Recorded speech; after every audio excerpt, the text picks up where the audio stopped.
இந்த பதிவானது ரிஷபராசிக்காரர்களின் வாழ்க்கையில் எப்படி மாற்றங்கள் ஏற்பட போகுதுன்னு சொல்றத பார்க்க போறேங்க. எல்லாம் வல்ல இறைவன் உங்களுக்கு எப்பொழுதும் நல்ல மாற்றங்களையும் நல்ல முன்னேற்றங்களையும் கொடுத்துட்டே தாங்க இருப்பார். ஆனா காலங்கள் போகுதுங்க, எனக்கான பலன் எதுவுமே கிடைக்கல அப்படின்னு நீங்க ரிஷபராசிக்காரர்கள் வாழ்க்கையில் எப்பொழுதும் நிறைய நன்மைகளை செய்தவர்கள் பார்த்தா அவங்க தான். ஆனா எவ்வளவு நன்மைகள் செய்தாலும் எனக்கு எந்தவித பயனுமே இல்லாம இருக்கே, நான் எது செஞ்சாலும் சக்சஸ்ன்ற ஒரு அமைப்பே எனக்கு ஏற்பட மாட்டேங்குதுன்றவங்க தான் நிறைய ரிஷபராசிக்காரர்களா இருக்கீங்க. நிறைய பேரு அப்படி ஒரு அமைப்பை தான் இதுவரைக்கும் கடந்து வந்துட்டு இருக்கிறீங்க. ரிஷபராசிக்காரர்கள் எப்பொழுதும் மனசுல ஒரு கனவோட தான் இருந்துட்டு இருக்கீங்க. எனக்கு அந்த யோகம் கிடைக்குமான்னு தான் எதிர்பார்த்துட்டு இருக்கீங்க. நானும் ஒரு நல்ல வாழ்க்கை வாழணும், ஏன்னா உங்களோட ராசிநாதன் அப்படிப்பட்டவர். அதனால எப்பயுமே நீங்க ஒரு ரிச்சா இருக்கணும், ஓரளவுக்கு மரியாதையா வாழணும்னு நினைக்கக்கூடியவர்கள் தான் ரிஷபராசி. ஆனா இப்படிப்பட்ட கனவுகள் எங்களுக்கு பலிக்கவே மாட்டேங்குது அப்படின்னு நிறைய பேர் கேக்குறீங்க. இப்படிப்பட்ட ரிஷபராசிக்காரர்களுக்கு எப்ப யோகம் கிடைக்குதுன்னு பாத்தீங்கன்னா, எப்பெல்லாம் நீங்கள் சுதந்திரமாக நீங்கள் செயல்படுறீங்களோ அதெல்லாம் உங்களுக்கு யோகம் அளிக்கக்கூடியதாக இருக்குது. ஏன்னா ரிஷபராசிக்காரர்கள் எந்த தடைகளும் இல்லாமல் எந்த செயலும் செய்தாலும் வெற்றி அடைந்தாலும் அவங்களுக்கு யோகத்தை தரக்கூடியதா தாங்க இருக்கு. ஆனா மற்றவங்க அதை விடுவாங்களான்னா விட மாட்டாங்க, உங்களை வளர்ச்சி அடைய விட மாட்டாங்க, உங்களை தடுத்துருவாங்க. செயல்பட முடியாத அளவுக்கு உங்களுக்கு தடைகளை போட்டு உங்களை அதே இடத்துல நிறுத்திடுவாங்க. ஏன்னா நீங்க ஏதாவது ஒரு செயல் செய்ய போறீங்க அப்படின்னும் பொழுது யாருக்கும் தெரியாமல் செய்தா அந்த செயல் உங்களுக்கு கண்டினியூ ஆயிட்டே இருக்கும், செஞ்சிருவீங்க. இது கூட இருக்கிறவங்களுக்கு தெரிஞ்சிருச்சுன்னா உடனே என்ன பண்ணுவாங்க, இதை ஏன் செய்றீங்க, இது செஞ்சா உங்களுக்கு சக்சஸ் ஆகாதுங்க, இது தப்பா செய்றீங்க அப்படின்னுட்டு உங்க மனசை போட்டு குழப்பி விட்டுருவாங்க. இதே பெண் ரிஷபராசிக்காரர்களாக இருந்தாலும் இதேதான். ஒரு செயல் செய்யறாங்கன்னா ஏதோ ஒரு விதத்தில் உங்களுக்கு பக்கத்துல இருக்கக்கூடியவர்கள் தடைகளாக உங்களை வளர்ச்சி அடைய விடாம பாத்துக்குவாங்க. அந்த அளவுக்கு கூட இருக்கிறவங்க இது நாள் வரைக்கும் இப்படித்தான் போயிட்டு இருக்குங்க. உங்களுக்கு நல்லா யோசிச்சு பாத்தீங்கன்னா உங்களுக்கு தெரியும். நல்லா சிந்திச்சு பாருங்க. நீங்க ஏதாவது ஒண்ணு செய்றீங்க அப்படின்னா உங்களை தலையில தட்டி அடக்கி உட்கார வைக்கிறதுக்கு தான் உங்க கூட இருக்கிறவங்க இருப்பாங்க. உங்களை தட்டி கொடுத்து மேல வர வைக்க விட மாட்டாங்க. இப்ப என்ன பண்ணுங்கன்னா, உங்களை யாரெல்லாம் தட்டி உங்களை டிஸ்கரேஜ் பண்றாங்களோ அவர்களை, உங்களுடன் இருக்கக்கூடியவர்களை சிறிது விலக்கி வைப்பது உங்களுக்கு நல்லதுங்க. ஏன்னா கூட பயணம் பண்ணிக்கிட்டே தான் இருப்பாங்க, உங்க கூட இருந்துட்டு தான் இருப்பாங்க. ஆனா உங்களுக்கே அது தெரியாம பல இடங்களில் நீங்க அவங்க சொல்ற மாதிரி கேட்க வேண்டிய ஒரு வாய்ப்பெல்லாம் நமக்கு வந்துடும். அப்ப நீங்க என்ன ஆகும்னா, உங்களோட செயல்கள் எல்லாம் பாதியிலே நிற்கும், இல்ல முழுசா செய்ய முடியாம கஷ்டமா இருக்கும். என்னடா இது, நம்ம கரெக்டா தானே பண்றோம் அப்படிலாம் நீங்க கரெக்டா இருக்கிறது உங்களுக்கு தெரிஞ்சாலும் உங்களுக்கு அது சக்சஸ கொடுக்காது. இல்லைன்னா உங்களுக்கே உங்க பேர்ல சந்தேகம் வரும், நாம தான் ஏதோ தப்பா பண்றோமோ அதனாலதான் நமக்கு சரியா அமையலையோன்ட்டு. ஆனா நீங்க தெளிவா தான் பிளான் பண்ணுவீங்க. பிளான்லாம் உங்ககிட்ட தெளிவா இருக்கும். ஏன்னா உங்களை பத்தி எல்லாருக்குமே தெரியும். ஆனா தெரிஞ்சிக்காத அளவுக்கு இனிமே நீங்க பாத்துக்கணும். நீங்க என்ன பேசுவீங்க, என்ன செய்வீங்க, என்ன முடிவு எடுக்க போறீங்கன்றது கூட உங்க இருக்கிறவங்களுக்கு தெரியும். அந்த அளவுக்கு நீங்க வெளிப்படையான ஆட்களாக இருந்து எல்லாத்தையும் சொல்லிட்டீங்க. ஆனா உங்க அறிவை பயன்படுத்தி அந்த நிமிஷம் என்ன தோணுதோ அதை மட்டும் செய்யற மாதிரி நீங்க பிளான் பண்ணி செஞ்சீங்கன்னா உங்களுக்கு வெற்றி கிடைக்கும். அவங்க நினைக்கிறா போல நான் இப்படித்தான் இருப்பேன்னு நீங்க ஏதாவது செஞ்சீங்கன்னா அது எதுவுமே உங்களுக்கு வெற்றியை கொடுக்காது. ஏன்னா அப்படிப்பட்ட ரிஷபராசிக்காரர்களாக இருந்தீங்கன்னா எந்த முடிவா இருந்தாலும் அந்த ஸ்பாட்ல எடுக்கணும். முதல்ல எடுத்து வைக்காம அந்த நிமிஷத்துல உங்களோட சிந்தனையும் அறிவையும் தெளிவா யோசிச்சு அந்த இடத்துல நீங்க முடிவு எடுத்தீங்கன்னா அது எந்த வயது ரிஷபராசிக்காரர்களாக இருந்தாலும் உங்களுக்கு அப்பதாங்க சக்சஸ் கிடைக்கும். ஏன்னா நீங்க யோசிக்கிறத மற்றவங்களுக்கு தெரிவிக்கவே கூடாது. நீங்க என்ன பண்ண போறீங்கன்றது மற்றவங்களுக்கு எந்த எக்காரணம் கொண்டு தெரியக்கூடாதுங்க. அது தெரியாமல் இருந்தால் உங்கள் வாழ்க்கையை சரியான அமைப்புக்கு எடுத்துட்டு போறீங்கன்னு இருக்கலாம். ரிஷபராசியில் 3 நட்சத்திரங்கள் இருக்குதுங்க. கிருத்திகை நட்சத்திரம், 2, 3, 4 பாதத்தில் பிறந்தவர்கள். ரோகிணி அனைத்து இதுவும் பாகங்களும் 4 பாதங்களும் ரோகிணியில் இருக்கக்கூடியவர்கள். அடுத்தது பார்த்தீங்கன்னா மிருகசீரிஷம் நட்சத்திரத்தில் 1, 2ஆம் பாதம் இருக்கக்கூடியவர்கள். 3 நட்சத்திரக்காரங்க இருக்கீங்க. இப்ப கிருத்திகை நட்சத்திரத்துல பிறந்தவங்க சூரிய தசையில் பிறந்திருப்பீங்க. சூரிய தசையில பிறந்திருப்பீங்க. அப்படி பிறந்த உங்களுக்கு கௌரவமாகவும் அந்தஸ்தாகவும் இருக்க வேண்டிய சூழ்நிலை இருக்கும். ஆனா அது எல்லாமே உங்களுக்கு வந்து வந்து போறா போல ஒரு அமைப்பு தாங்க இருந்துகிட்டு இருக்கும். ரிஷப ராசியிலே சூரிய தசையில் பிறப்பவங்க நல்லா கவனிக்கணுங்க. ஏன்னா கிருத்திகை நட்சத்திரம் மேஷ ராசியிலும் இருப்பாங்க.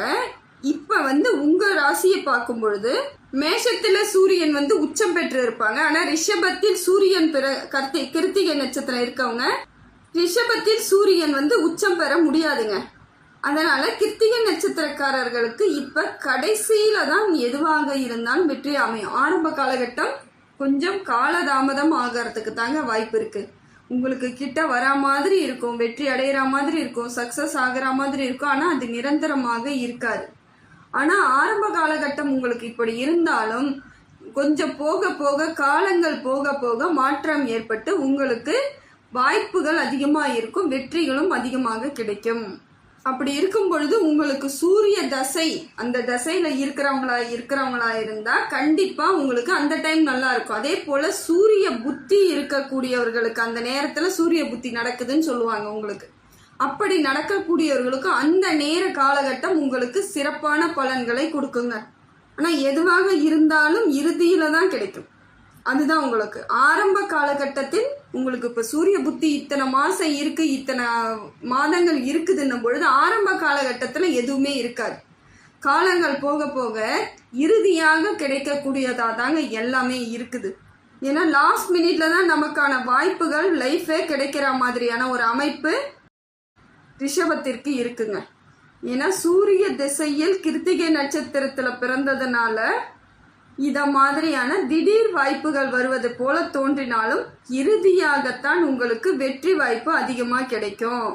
ஏன்னா ஒரு வாய்ப்பு கிடைக்கிறதுக்கே நீங்க கொஞ்சம் காலதாமதம் ஏற்படுங்க.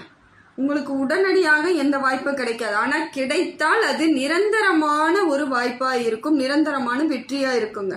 ஏன்னா ரிஷபத்தில் கிருத்திகை நட்சத்திரக்காரங்க ஒன்னு இழக்கிறீங்க அப்படின்னு உங்களுக்கு தோணுதுன்னா அடுத்த நிமிஷம் பெறவும் ரெடியா இருக்கணும்னு அர்த்தங்க. ஏன்னா எதை இழக்க அந்த நிமிஷம் இறுதி வரைக்கும் போராடி இழக்கிற மாதிரி இருக்கும். அப்புறம் பாத்தீங்கன்னா அந்த இடத்துல இருந்து உங்களுக்கு புதிதாக வாய்ப்புகளும் புதிதான நல்ல ஒரு அமைப்பும் ஏற்பட வாய்ப்பு இருக்குதுங்க. ஏன்னா இதுக்கெல்லாம் நீங்க வருத்தப்பட வேண்டிய அவசியம் கிடையாது. சில நேரங்களில் மன சங்கடங்கள் இருந்தாலும் அதுக்கெல்லாம் நீங்க இடம் கொடுக்கவே கூடாது. உங்களுக்கானது உரியது கிடைக்கும்ன்ற எண்ணத்தோட இருக்கணும். எந்த வயதுக்காரர்களாக இருந்தாலும் ரிஷபத்தில் வயது எந்த வயசு வேணாலும் இருக்கட்டும், எனக்கு கிடைக்கவே கிடைக்காதுன்ற எண்ணங்கள் வரக்கூடாது. மனசை எந்த சூழ்நிலையிலையும் விட்டுறக்கூடாது. மனசு கெட்டியமா வச்சுக்கோங்க. எப்படியா இருந்தாலும் உங்களுக்கு கிடைக்கும்ன்ற உறுதியோட இருக்கணும். சூரிய புத்தி வரும்பொழுது இறைவன் உங்களுக்கு முழுமையாக வாங்கி கொடுத்துருவாருங்க. அதுக்கெல்லாம் நீங்க கவலைப்படாதீங்க. கொஞ்சம் நம்ம தான் பொறுமையும் நிதானத்தோடு செயல்பட்டாகணும். அந்த அமைப்பு சரியா இருந்துருச்சுன்னா நிச்சயமாக இறைவனோட அனுகிரகம் முழுமையாக பெற்று உங்களுக்கு வர வேண்டியது எல்லாம் இறுதியா கிடைச்சிருங்க. ரோகிணி நட்சத்திரம் அடுத்தது பார்க்க போறது ரோகிணி நட்சத்திரம். ரோகிணி நட்சத்திரக்காரர்கள் உங்களுக்கு சந்திர தசையில் பிறந்தவர்களாக இருப்பீங்க. சந்திரன் உச்சம் பெற்று பாருங்க. ரோகிணி நட்சத்திரத்திற்கு சந்திரன் உச்சம் பெற்ற இடத்துல பிறந்திருப்பீங்க நீங்க. இவர்களுடன் வாழ்க்கையில் எப்பொழுதெல்லாம் சந்திர புத்தி சந்திர தசை வருதோ அப்ப எல்லாமே இவங்களுக்கு வாய்ப்புகள் நல்ல வாய்ப்புகள் கிடைக்க வாய்ப்பு அதிகமா இருக்குங்க. எந்த வயதாக இருந்தாலும் அந்த தசை சந்திர தசை நடக்கும் பொழுது உங்களுக்கு பல நன்மைகள் உங்களை தேடி வருங்க. சந்திர புத்தி எப்ப வந்தாலுமே உங்களுக்கு லாபம் பெறக்கூடியதா தாங்க இருக்கும்.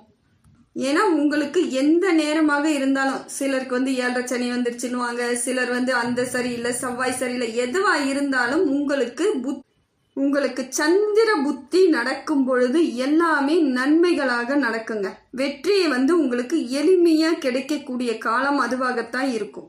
சந்திர புத்தி வரும்பொழுது எதுவாக இருந்தாலும், எந்த காரியம் செய்வதாக இருந்தாலும் பிளான் அப்போ போட்டீங்கன்னா உங்களுக்கு சரியான அமைப்பு ஏற்பட்டுருங்க. கிருஷ்ணருடைய நட்சத்திரம் தாங்க ரோகிணி நட்சத்திரம். அதனால அவருக்கு எல்லாமே தெரிஞ்சுதான் அந்த இடத்துல அவங்க செயல்பட்டிருப்பார். கிருஷ்ணர் எங்கேயா இருந்தாலும், எந்த இடமா இருந்தாலும் சரி, மகாபாரத போராக இருந்தாலும் சரி, முன்கூட்டியே அவருக்கு எல்லாமே தெரிஞ்சுதான், எதுவுமே தெரியாதது போல அந்த பாரத போர் நடத்தியிருக்கார். அதே போலதாங்க ரோகிணி நட்சத்திரக்காரர்களுக்கு எல்லாமே தெரிஞ்சிடும், முன்னாடியே தெரியும். அவங்க எதை செய்தால் என்ன நடக்கும்ன்றது எல்லாமே தெரிந்தாலும் வெளியே எதுவுமே சொல்லாமல் அப்படியே செயல்படுத்தி கொண்டு போறவங்க அவங்க தான். எல்லா வயதிலும் சந்திர புத்தியில் இருக்கக்கூடியவர்களுக்கு சரியான காலம் எப்பன்னு பாத்தீங்கன்னா, சந்திர புத்தி சந்திர தசை நடக்கும் பொழுது உங்களுக்கான வெற்றிகள் அப்படியே உங்களுக்கு நல்லபடியாக வந்து சேருங்க. இது உங்களுக்கு ஏற்கனவே தெரிஞ்சும் இருக்கலாம். பல பேருக்கு பல விஷயங்களை தெரிஞ்சு வச்சுக்கிட்டாலும் வெளியே சொல்லாமல் இருக்கக்கூடியவர்கள் யாருன்னு பாத்தீங்கன்னா ரோகிணி நட்சத்திரம். அந்த அளவுக்கு அவங்களுக்கு புத்தி கூர்மை அதிகமா இருக்குங்க. அடுத்தது பாத்தீங்கன்னா மிருகசீரிஷம் நட்சத்திரம் 1ஆம் பாதம் 2ஆம் பாதம் ரிஷபத்தில் இருக்குதுங்க. இப்படிப்பட்ட மிருகசீரிஷம் 1ஆம் பாதமும் 2ஆம் பாதத்தில் இருக்கக்கூடியவர்கள் செவ்வாய் தசையில் பிறந்திருப்பவர்களாக இருப்பீங்க. இதனால செவ்வாய் உங்களுக்கு யோகத்தை கொடுக்கக்கூடியவரா இருப்பார். செவ்வாய்க்காரகன் உங்கள் வாழ்க்கையை பல இடங்களில் மாற்றத்தை ஏற்படுத்தி கொடுப்பாருங்க. பொதுவா பாத்தீங்கன்னா மிருகசீரத்துக்கு சனி தசை நல்ல மாற்றத்தை ஏற்படுத்தி கொடுக்கக்கூடிய நல்ல முதன்மையா இருக்குங்க.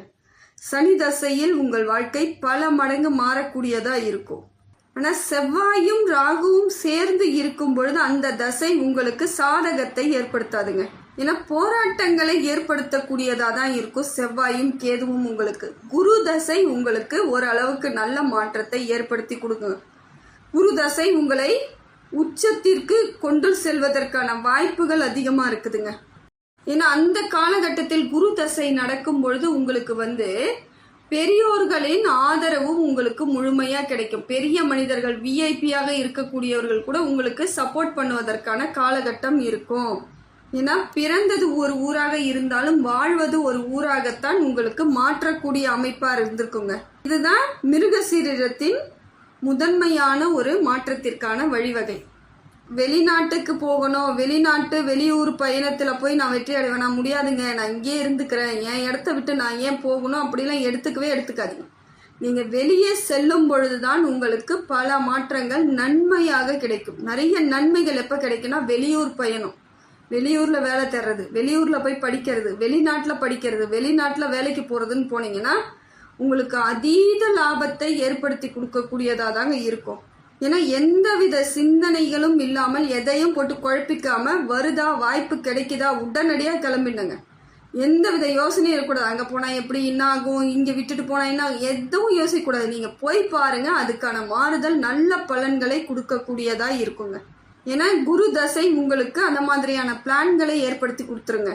ஏன்னா செவ்வாய் தசையில் பிறந்திருப்பவர்களாக இருக்கக்கூடிய உங்களுக்கு 23 வயதிற்குள்ளே உங்களுக்கு டெவலப்மெண்ட் அதிகமா இருக்குங்க. சூழ்நிலை மாறும், குடும்பத்தை தாங்குற மாதிரி இருக்கும். குடும்பத்திற்காக பாடுபடக்கூடியவர்களாக இருந்தாலும் உங்களுக்கு அந்த நேரத்தில் உங்களுக்கு வாய்ப்பு தேடி வரும். டெவலப்பாவே தான் இருப்பீங்க. உங்களை நம்பிதான் உங்க குடும்பமே இருக்கக்கூடிய சூழ்நிலை ஏற்படும். 23 ஆண்டுகளில் இருந்து, அதாவது உங்கள் வயது 23 இருந்து அதற்கு பிறகு 16 ஆண்டு காலங்களுக்குள்ள உங்கள் வாழ்க்கை மாற்றத்தை ஏற்படுத்துங்க.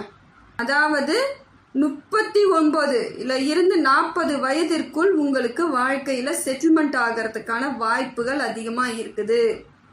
மிருகசீரத்துக்கு இப்படித்தான் ஒரு அமைப்பு. 39 இல்ல 40 அதற்குள் உங்க வாழ்க்கையை எப்படியோ ஏதோ ஒரு விதத்தில் செட்டில் பண்ணிக்குவீங்க. அப்ப இந்த மாதிரியான அமைப்பு இருக்கிறதுனால நீங்க என்ன பண்ணணும்னா இடம் மாறுதலை ஏத்துக்கணும். வெளியூர் பயணங்களோ வெளிநாட்டு பயணங்களையோ ஏத்துக்கிட்டு தொழில் வளர்ச்சிக்கு நீங்க முன்னேற்றத்தை ஏற்படுத்தினீங்க, வாழ்க்கை தன்னால முன்னேற்றம் ஏற்பட்டுடும். ஏன்னா ரிஷபத்தை பொறுத்தவரையிலும் கூட்டாக இருந்து செயல்படக்கூடிய வேலைகளில் தாங்க சக்சஸ் அதிகமா இருக்கு. தொழில் நிறுவனமாக இருக்கலாம், தொழில் செய்யக்கூடிய இடமா இருக்கலாம், கூட்டு தொழில் செய்யக்கூடியவர்களாக இருக்கலாம், எல்லாமே உங்களுக்கு அந்த மாதிரியான அமைப்பு தான் இருக்கு. அதுக்கு நீங்க என்ன பண்ணணும்னா ஒன்னே ஒண்ணுதாங்க, அதை பத்தி முழு விளக்கங்களையும் முழுசா புரிதலோட இருந்தா மட்டும் போதுங்க. கூட்டு தொழிலே நீங்க ஜெயிக்கிறதுக்கான வாய்ப்புகள் இருக்கு. தன்னிச்சையே ஏதாவது பண்ணீங்கன்னா உங்களுக்கு தகராறா தாங்க போகும். உங்களுக்கு பெரிய அளவுக்கு ஒரு முன்னேற்றம் கிடைக்காது. கூட்டு தொழிலாக செய்யும் பொழுது இல்ல ஒரு ஆபீஸ், பெரிய ஆபீஸ்ல நிறைய பேர் கூட்டி செய்யக்கூடிய இடமா இருக்கலாம், தொழில நிறுவனங்களா இருக்கலாம், தொழிற்சாலைகள், அத மாதிரி இடத்துக்கு போறது வெற்றி. வெளிநாட்டுக்கு போறது உங்களுக்கு வெற்றி. ஆனா தனிப்பட்ட முறையில் நீங்கள் தொழில்கள் செய்தால் மட்டும் உங்களுக்கு வெற்றி கிடைக்காது. நீங்க கூட்டு முயற்சியோடு பண்ணும் பொழுதுதான் உங்களுக்கு பல மாற்றங்கள் ஏற்படும். அதுக்கு நீங்க என்ன பண்ணணும்னா உங்களோட தகுதி என்ன, திறமை என்ன, உங்களுக்கு என்ன தெரியுங்கிறதுல நீங்க தெளிவா இருந்துக்கணும். ஏன்னா கூட்டாளியாக இருந்து கூட இருந்து செய்யக்கூடியவர்களாக இருந்தால் கூட அவங்களுக்கு கூட உங்களோட விஷயத்தை சொல்லக்கூடாதுங்க. ரகசியமாக மெயின்டைன் பண்ணா மட்டும்தான் வாழ்க்கையில நீங்க ஜெயிக்க முடியும். இதுதான் மிருகசீரத்துக்கு முக்கியமான ஒரு வழிவகையா இருக்குதுங்க. மிருகசீரச நட்சத்திரத்திற்கு தன்னுடைய பலம் உங்களுக்கு வெற்றியை கொடுப்பதற்கான பல வழிவகை இருந்துகிட்டே இருக்குங்க. முதல்ல குரு தசை உங்களுக்கு நல்ல மாற்றத்தையும், சனி தசை உங்களை பெரிய மாற்றத்திற்கும் கொண்டுட்டு போகும். டாப்பா கொண்டுட்டு போயிடும். சனி தசை உங்களை எதிர்பார்த்ததை விட பல மடங்கு மாற்றத்தோடு உங்களுக்கு செயல்படக்கூடியதா இருக்கும். அடுத்தது பாத்தீங்கன்னா புதன் தசை, அதுவும் உங்களுக்கு மாற்றத்தை ஏற்படுத்துங்க. அதாவது மிருகசீரிடம் ஏறிடுச்சுன்னா இறங்கவே இறங்காது, அவ்வளோ சீக்கிரம் ஏறாது. ஒரு வாழ்க்கை முன்னேற்றம் இருக்காது. முன்னேறிடுச்சுன்னா அதை எந்த சூழ்நிலையிலும் கீழே இறங்க மாட்டாங்க, டவுன் ஆகவே மாட்டாங்க. அதே இடத்துல அப்படியே போய்கிட்டே இருப்பாங்க. ஏன்னா அந்த முன்னேற்றத்தை அடைவதற்கு நீங்க பல மடங்கு முயற்சி பண்ணிருக்கணும், பல இடங்களில் ஏமாந்துருக்கணும், பல பேர் உங்களுக்கு தேவையில்லாத சங்கடங்களை கொடுத்துருப்பாங்க, பல இடங்கள்ல உங்களுக்கு உங்களை மீறிய கஷ்டங்கள் உங்களுக்கு வந்திருக்கும். ஆனா அதையும் மீறி ஒரு முன்னேற்றம் உங்களுக்கு கிடைச்சிருச்சுன்னா அது நிரந்தரமான ஒன்றாக இருக்கும். ஏன்னா கூட்டு தொழில் செய்யக்கூடியவர்கள் கவனமா தாங்க இருந்தாகணும். ஏன்னா தொழில முயற்சி பண்றீங்க, முன்னேற்றம் பண்றீங்க, பணம் போடுறீங்க அப்படின்னும் பொழுது சரியான ஒரு கவனத்தோடு இருப்பது நல்லது. ஏமாற்றுவதற்கான வாய்ப்புகள் நிறைய இருக்குதுங்க. ஏன்னா நீங்க பொருளாதார ரீதியா அவ்வளோ பொருளை போட்டுட்டு நீங்க எதுவுமே கவனிக்காம விடும் பொழுது கடைசியில அன்னாடங்காட்சி போல உங்களுக்கு பொருளாதார ரீதியா பல பிரச்சனைகள் சிக்க ஒண்ணுமே இல்லாம நின்றுடுவீங்க. ஒரு பைசா கூட இல்லாம அனாதையா நிக்க வச்சிருக்கக்கூடிய இந்த உலகம் உங்க கூட இருக்கக்கூடியவர்கள் அப்படிப்பட்டவர்களாக இல்லைன்னா சந்தோஷம், இருந்துட்டா பிரச்சனை. அதனால யோசிச்சுதான் நீங்க செயல்பட வேண்டியதா இருக்கும். ஏன்னா எல்லாமே போனாலும் திருப்பி வரக்கூடிய அம்சமும் உங்களுக்கு இருக்குதுங்க. ஆனா அது வரைக்கும் சமாளிக்கணும் நீங்க, அது உங்களுக்கு கஷ்டமா இருக்கும். இப்படி இருக்கக்கூடியதாக இருக்கிறதாங்க மிருகசீரிஷ நட்சத்திரக்காரர்களுக்கு இப்படியான ஒரு வாய்ப்புகள் தான் இருக்கு. மறுபடியும் பாத்தீங்கன்னா இப்ப கிருத்திகை நட்சத்திரத்தை நாம் மறுபடியும் பார்க்கலாம் பாருங்க. கிருத்திகை நட்சத்திரத்துல மறுபடியும் நாம் சில விஷயங்களை பார்க்கும் பொழுது உங்களுக்கு தெளிவு ஏற்படும்.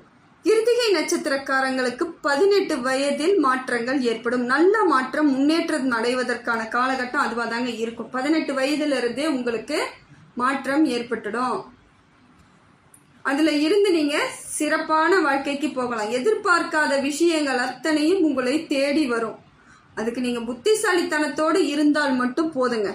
உங்களுக்கு இந்த உலகம் ஈஸியா ஹேண்டில் பண்ற அளவுக்கு உங்களுக்கு புத்திசாலித்தனமா இருப்பீங்க. ஏன்னா எதையும் பார்த்து கவலையும் பட மாட்டீங்க, எதையும் பார்த்து பயப்படவும் மாட்டீங்க. அந்த அளவுக்கு மாற்றங்கள் ஏற்படக்கூடியதா இருக்குங்க. ஏன்னா 18 வயதிலிருந்து 36 வயதிற்குள் செட்டில் ஆயிடுவீங்க. வாழ்க்கையில உங்களுக்கு முழுமையான வழிவகை கிடைச்சிரும். செட்டில் ஆகிறதுக்கான வாய்ப்புகள் அத்தனையும் இருக்கு. என்ன நீங்க புத்திசாலித்தனத்தோடு செயல்படணும், புரிதலோடு செயல்பட்டீங்கன்னா அது ஜெயிச்சிடலாம். அந்த புரிதலை நீங்க கரெக்டா எடுத்துக்கணும். அதே போல கூட இருக்கக்கூடியவர்களுடன் ஓரளவுக்கு நீங்க நிதானத்தோடு பழகிறது ரொம்ப நல்லது. ஏன்னா உங்களுக்கு அந்த வளர்ச்சிக்கான காலகட்டத்தில் ரொம்ப கவனமா இருக்கணும். அப்ப போயிட்டு யார் பேச்சையாவது கேட்டுக்கிட்டு உங்களுக்கு தேவையில்லாத செயல்களை செய்யும் பொழுது பாதிப்பு ஏற்பட்டுடுங்க. ஏன்னா வளர்ச்சி அடைய வேண்டிய காலகட்டம் அதுதான். ஏன்னா உங்களை வளர விடாமல் தடுப்பதற்கு பல ஆட்கள் உங்களை சுத்தி இருந்துகிட்டு தான் இருப்பாங்க. அது உறவாக இருக்கலாம், நட்பாக இருக்கலாம், குடும்பத்தில் இருக்கக்கூடியவர்களாக இருக்கலாம்.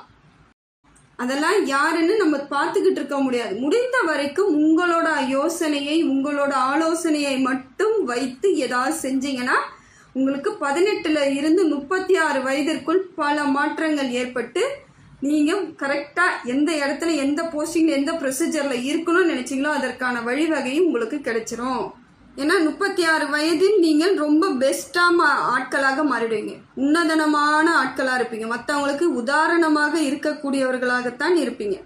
ஏன்னா பணம் தான் பிரதானன்றது உங்களுக்கு அப்பவே புரிய ஆரம்பிச்சிடும். சின்ன வயசுலேயே எல்லாமே உங்களுக்கு புரிதல் ஏற்பட்டுடும். எல்லாத்து பேர்லயும் ஆசைப்பட மாட்டீங்க. அந்த ஏஜ்லயே ஒரு மெச்சூர்டாக நடந்து கொள்ளக்கூடியவர்களாக நீங்க இருப்பீங்க. ஏன்னா குடும்பத்தோடு இருக்கக்கூடியவர்களாக இருந்தால் கூட நீங்க குடும்பத்துடன் எல்லா விதத்திலும் செட் ஆகாம இருக்கிறதே நல்லதுதாங்க. உங்களுக்கு என்ன தோணுதோ அதை செய்தாலே, நீங்கள் தன்னிச்சையாக செய்தாலே வெற்றி உங்களுக்கானதா தான் இருக்கும். யாராவது சொல்லியோ இல்லை ஏதோ செயல்படுற மாதிரி உங்களுக்கு நல்லது நினைக்கிற மாதிரி வந்து ஏதாவது பண்ணிடுவாங்கன்னு நினைச்சீங்கன்னா அந்த இடத்துல உங்களுக்கு ஏமாற்றம் தான். ஏமாற்றப்பட்டவர்களாக மாறிடுவீங்க. இதுலயே பல பேர் பல வயதிற்கு தகுந்தாற் போல மாற்றங்கள் ஏற்கனவே இவங்க இதெல்லாம் அனுபவிச்சுட்டு வந்தவங்களா கூட இருக்கலாம் ரிஷப ராசியில. ஏன்னா பல பேரை நம்பி ஏமாந்து இருக்கக்கூடியவர்களாக இருப்பீங்க. நிறைய துரோகங்களை சிலர் சந்திச்சு இருப்பாங்க. ஏன்னா இத மாதிரி அவங்களுக்கு சொல்றதுக்கு ஆட்கள் அப்ப இருந்திருக்க மாட்டாங்க. அந்த புரிதல் இல்லாததுனால பல இடங்களில் இவங்க சிக்கலை சந்திச்சுதான் இருக்கக்கூடிய ஆட்கள் பல பேர் இருப்பீங்க. ஏன்னா உங்களுக்குள்ள இருக்க வேண்டிய சில பழக்க வழக்கங்களை நீங்க தான் மெயின்டைன் பண்ணிக்கணும். சீக்கிரட்டா இருந்துக்கணும். அது குடும்ப உறுப்பினர்களாக இருந்தாலும் சரி, உறவுகளாக இருந்தாலும் சரி, எல்லார்கிட்டையும் எல்லாமே ஒன்னா சேர்ந்து பயணிக்கணும். எல்லாரும் ஒன்னா இருக்கணும்னு பொழுது உங்களுக்கானது கிடைக்காமல் போவதற்கு வாய்ப்புகள் இருக்கு. சில நேரங்களில் அது தடைப்பட்டும் போயிடும். சில நேரங்களில் கிடைக்கிறது காலதாமதமும் ஆடும். அதனால உங்களுக்கு என்ன வேணுமோ அது கரெக்டா அந்த நிமிஷமே நம்ம பயன்படுத்திக்கிறது நல்லதுன்னு முடிவு பண்ணிக்கோங்க. எனக்கு என்ன வேணுமோ அதை நான் பார்த்துக்கிறேன், உங்களுக்கு என்ன வேணுமோ நீங்க அதை பாருங்கன்ற மாதிரியான அமைப்புக்கு நீங்க வந்துடணும். அதுக்கு மனசை உறுதிப்படுத்திக்கணும். நீங்க ரோகிணி நட்சத்திரக்காரர்களை பொறுத்தவரையில் எல்லோரும் அவர்களை உதாசீனப்படுத்துவாங்க. யாரும் இவங்களை என்கரேஜ் பண்ணவே மாட்டாங்க. நீங்க எது செய்தாலும் உங்களை எப்பொழுதும் மட்டம் தட்டிக்கிட்டே இருக்கக்கூடியவர்கள் உங்களுடன் இருப்பவர்கள் நிறைய பேராக தான் இருப்பாங்க. ஏதோ ஒரு விதத்தில் உங்களை மட்டம் தட்டிக்கிட்டே இருப்பாங்க. அது உங்களுக்கு மன சங்கடத்தை ஏற்படுத்திக்கிட்டே இருக்கும். ஏன்னா ரோகிணி நட்சத்திரத்தை பொறுத்த வரைக்கும் நீங்கள் எதை பிளான் பண்ணீங்களோ அது உங்களுக்கு நடக்க முடியலன்ற வருத்தத்தோடு தான் இருப்பீங்க. எல்லா இடத்துலையும் அப்படிதான் தோணும் உங்களுக்கு. நாம ஒரு பிளான் போறோம், ஏன் இது நமக்கு நடக்க மாட்டேங்குது அப்படிங்கிறது உங்களுக்கு ஒரு மன சங்கடமாவே இருக்கும். இதுக்கு காரணம் என்னன்னா உங்க கூட இருக்கக்கூடியவர்களால் தான் இந்த சிக்கல்கள். அவங்க உங்களை யூஸ் பண்ணிக்கிட்டு எல்லா காரியமும் நல்லபடியா முடிஞ்ச பிறகு உங்களை அவங்க கழட்டி விட்டுட்டு போயிட்டே இருப்பாங்க. ஆனா உங்களுக்கு எந்தவித சாதகமும் இல்லாமல் பாதகமாவே இருந்துட்டு இருக்கும். ரோகிணி நட்சத்திரத்தை பொறுத்தவரையும் எல்லா காலங்களும் எல்லா வயதிலும் உங்களுக்கு சக்சஸ் ஏற்படுத்திக்கக்கூடிய வயதாகத்தான் இருக்குது. ஆனா உங்களுக்கு ஏற்படாத அளவுக்கு உங்க கூட இருக்கிறவங்க உங்களை தடை போட்டுக்கிட்டே இருப்பாங்க. ஒரு நல்லது கூட உங்களுக்கு நடக்க விடாமல் இருப்பது யாருன்னு கொஞ்சம் நல்லா சுத்தி யோசிச்சு பாருங்க. கவனமா இருங்க. கவனத்தோட பார்த்து பாருங்க. எனக்கு கமெண்ட்ல போடுங்க. யாரெல்லாம் இந்த மாதிரியான ஆட்கள் உங்களை வளர விடாம உங்க வளர்ச்சியை தடை பண்ணிட்டு இருக்காங்கன்னு தைரியமா போடுங்க. ஒரு சில விஷயங்கள் வெளியே சொல்லும் பொழுது உங்களுக்கு மனம் ஒரு ரிலாக்ஸா இருக்கும். மன ஆறுதல் கிடைக்கும். மனசுக்குள்ளேயே போட்டு ரொம்ப கஷ்டப்பட்டுட்டு இருப்பீங்க. நமக்கு சொல்றது கூட யாரும் இல்லையேன்னு நீங்க சொல்லுங்க, பரவாயில்ல. சொல்லும் பொழுது சில பிரச்சனைகள் உங்களை விட்டு போயிடுங்க. ஏன்னா யார் யார் உங்களை இந்த இடத்துல கூட்டுட்டு உட்கார வச்சிருக்காங்கன்னு அது உங்களுக்கு மட்டும்தான் தெரியும். உங்களை ரொம்ப கஷ்டப்படுத்தினது யாரு, உங்களை ஏமாத்தினது, முதுகுல குத்தினது, அவமானப்படுத்தினது, இதெல்லாம் உங்களுக்கு தெரியும். தெரியாமலாம் இருக்க போறது கிடையாது. தெரிஞ்சா நீங்க எனக்கு கமெண்ட்ல நிச்சயமா போடுங்க. உங்க மனபாரம் குறையும். ரோகிணி நட்சத்திரம் சிரமப்படும் காலங்களில் தான் உங்களுக்கு ஒரு லக்கு கிடைக்க வாய்ப்பு இருக்குதுங்க. நிறைய அப்படியே படாத பாடுபடும் பொழுதுதான் உங்களுக்கான வாய்ப்பு, உங்களுக்கான நன்மைகள், உங்களுக்கான அதிர்ஷ்டம் உங்களை தேடி வருங்க. அந்த அதிர்ஷ்டம் வரும் வரைக்கும் நீங்க ரொம்ப கொஞ்சம் கஷ்டத்தை நீங்கள் சுமந்துக்கிட்டே இருக்க மாதிரி தான் இருக்கும். ஏன்னா எந்த இடத்துல எவ்வளவு கஷ்டம் வந்தாலும், எவ்வளவு கஷ்டங்கள் அதிகமா இருந்தாலும் கடைசி நிமிடத்தில் உங்களுக்கு இறைவனோட அனுகிரகம் முழுமையா கிடைச்சிரும். முழுமையாக உங்களுக்கு மாற்றத்தை ஏற்படுத்தி கொடுக்க இறைவன் உங்களுக்கு பக்க பலமா வந்துருவாருங்க. எல்லா விதத்திலும் அந்த டைம் உங்களுக்கு வெற்றி கிடைச்சிரும். ஏன்னா இப்ப பார்க்கும் பொழுது அனைத்து வகையான நட்சத்திரக்காரர்களுக்கும் சேர்த்து ரிஷபராசிக்கு பொதுவா சொல்றது என்னன்னா, ரொம்ப உஷாரா இருந்தா உங்களுக்கு பிரச்சனைகள் இல்லை. ரொம்ப கவனமாக இருக்க வேண்டிய காலகட்டம். ஜாக்கிரதையா இருக்கணும். அப்பதான் உங்களுக்கு முழுமையான வெற்றி கிடைக்கும். என கடைசி நேரத்தில் ரிஷபராசிக்கு நிச்சயமாக வெற்றி கிடைக்கும். ஆரம்ப கட்டம் உங்களுக்கு கொஞ்சம் கஷ்டம் கொடுத்தாலும் அடுத்தடுத்து வரக்கூடிய காலகட்டத்தில் உங்களுக்கு மாறுதல் ஏற்படும். இப்போ இதுக்கு எல்லாத்துக்கும் எனக்கு எப்படிங்க மாற்றம் கிடைக்கும், நான் என்ன வழிபாடு செய்தால் எனக்கு மாறும் அப்படின்னு நீங்கள் நினைக்கக்கூடியவர்களாக இருந்தால் உங்களுக்கு அம்மன் வழிபாடு உங்களுக்கு சிறப்பான வழிபாடாக இருக்குதுங்க. சக்தி வழிபாடு உங்களுக்கு சிறப்பான ஒன்று. கோவில்களுக்கு சென்றால் ரொம்ப விசேஷம். கோவில்களுக்கு அபிஷேகம் ஏதோ ஒரு பொருள் வாங்கி கொடுத்து கூட அபிஷேகம் கொடுக்கலாம். பால் அபிஷேகம், மஞ்சள் அபிஷேகம். மஞ்சளில் கஸ்தூரி மஞ்சள் வாங்கி கொடுத்து அம்மனுக்கு நீங்கள் அபிஷேகத்துக்கு கொடுக்கும் பொழுது உங்கள் வாழ்க்கையில் பல மாற்றங்கள் நன்மையாக நடக்குங்க. அந்த அம்மா குளிர்ந்துருவாங்க. சந்தன அபிஷேகம் கொடுக்கலாம், மஞ்சள் அபிஷேகம், குங்குமம் அபிஷேகம், பால் அபிஷேகம். உங்களுக்கு எந்த பொருள் கிடைக்குதோ அதை எடுத்துட்டு போய் அம்மன் கோவிலில் நீங்கள் அபிஷேகத்துக்கு கொடுத்துட்டு வந்தீங்கன்னா உங்கள் வாழ்க்கை மாற்றத்திற்கான வழிவகை தன்னால் தேடி வரும். படிப்படியாக மாறிடும். பிரச்சனைகள் உங்களை விட்டு படிப்படியாக போயிடுங்க. ஏன்னா திங்கட்கிழமையும் வெள்ளிக்கிழமையும் சக்தி வழிபாடு செய்தால், அம்மன் வழிபாடு செய்தால் உங்களுக்கு மாற்றம் ஏற்படும். வீட்டில் கூட தினந்தோறும் தீபம் ஏற்றுங்க. அதில் வெள்ளிக்கிழமையும் திங்கக்கிழமையிலும் ஒரு சின்ன சாமி சிலை, அம்மன் சிலை வாங்கி வச்சு அதுக்கு அபிஷேகம் பண்ணிட்டு நீங்கள் தீபம் ஏற்றி வைத்து பாருங்கள். உங்கள் வாழ்க்கையில் மாற்றங்கள் நிச்சயமாக இருக்குது. உணர்வீங்க. உங்களுக்கு உணர ஏற்பாடு வந்துடும். அம்மன் உங்களுக்கு அந்த அளவுக்கு மாற்றத்தை ஏற்படுத்திடுவாங்க. மனசுக்குள்ள ஒரு எதிர்மறை ஆற்றல்கள்லாம் வெளியே போயிட்டு நேர்மறை ஆற்றல்கள் உள்ளுக்குள்ள அனுப்பிக்கிட்டே இருப்பாங்க.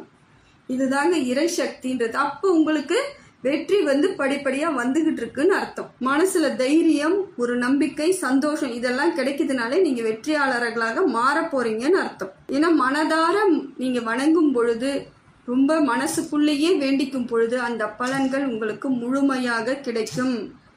கிருத்திகை நட்சத்திரக்காரங்க சிவன் வழிபாடு செய்தீங்கன்னா உங்களுக்கு இன்னும் வெற்றி தாங்க. அம்மனோடு சேர்த்து சிவனையும் வழிபாடு செய்தால் உங்களுக்கு நல்ல மாற்றம் ஏற்படுங்க. உங்களுக்கு முழுமையான பலன்களை பெறுவதற்கு சிவனும் உங்களுக்கு உறுதுணையா இருப்பாருங்க. கிருத்திகைக்கு நட்சத்திரத்துக்கு ஒரு வரமாக அமைஞ்சிருக்கு. அடுத்தது பாத்தீங்கன்னா மிருக சீரிடத்துக்கு முருகன் வழிபாடு ஒரு நல்ல மாற்றம்ங்க. அம்மனோடு சேர்த்து முருகன் வழிபாடு நீங்க செய்யணும். தனியாக இருக்கக்கூடிய முருகனை வழிபாடு செய்வது சிறப்பு. அந்த மாதிரி நீங்க வழிபாடு செய்தீங்கன்னா உங்களுக்கு பலன் பல மடங்கு ஏற்படுங்க, மாற்றங்கள் ஏற்படும். அதே போல மிருக சீரிடத்துக்கு திருச்செந்தூர் முருகனை வழிபாடு செய்தால் இன்னும் உங்களுக்கு சிறப்பான பலன் கிடைக்குங்க. அம்மனோடு சேர்த்து முருகன், திருச்செந்தூர் முருகனை வழிபாடு செய்தீங்கன்னா உங்களுக்கு வெற்றி உங்களுக்கு எளிமையாக கிடைக்க அவரோட அனுகிரகம் முழுசா இருக்குங்க. இதையெல்லாம் தொடர்ந்து செய்யும் பொழுது உங்களால் உங்கள் ஃபேமிலிக்கு, அதாவது உங்க குடும்பத்திற்கு சப்போர்ட் அதிகமாக கிடைக்கும். உங்களால கிடைக்கும். ஏன்னா உங்களால மட்டும்தாங்க குடும்பத்தை சரியாக வழிநடத்தி செல்லக்கூடிய அமைப்பு நல்ல அமைப்பாக இருக்கும். தொட்டது துளங்கக்கூடியதாக இருக்கக்கூடியவர்கள் ரிஷபராசி. அதனால நீங்க சரியான அமைப்பு வேணும்னா நீங்க இந்த மாதிரியான வழிபாடுகளை செய்துகிட்டு அமைதியாகவும் பொறுமையாகவும் ஒரு சில விஷயங்களை கருத்தோடு கண்ணியத்தோடு கரெக்டா பிளான் பண்ணி செஞ்சீங்கன்னா உங்களுக்கு சக்சஸ் தாங்க வாழ்க்கையில.